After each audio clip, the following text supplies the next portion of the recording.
আমার বন্ধুরা, আমি অত্র জনপদের সন্তান, আমার এই অঞ্চলের মানুষ আমি। অতএব আজকে অন্যান্য যারা এসেছেন তাদের হক হলো তারা কথা বলবে, আমরা মেজবান, তাদেরকে প্রটোকল দিব, ইস্তেকবাল জানাবো, তাদেরকে সুযোগ করে দিব, ঠিক কিনা বলেন?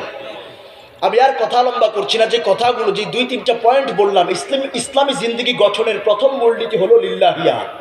সব কিছুর শুরুতে, সব কিছুর শেষে, জীবনের সর্বত্র সন্তুষ্টি থাকবে একজনের, তিনি কে? আল্লাহ। দ্বিতীয়ত হলো আল্লাহ রসুলের সুন্নাহ। 3 নম্বর হলো আল্লাহর জমিনে আল্লাহর দিন প্রতিষ্ঠার সংগ্রাম করা। চতুর্থ হলো জীবনের সর্বত্র ইসলামকে প্রতিষ্ঠার জন্য, আল্লাহর জমিনে আল্লাহর দিন প্রতিষ্ঠার জন্য ঐক্যবদ্ধ থাকতে হবে, ঠিক কিনা বলেন?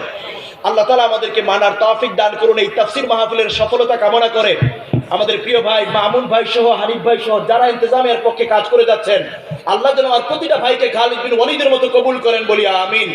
আসসালামু আলাইকুম ওয়া রাহমাতুল্লাহি ওয়া বারাকাতুহু।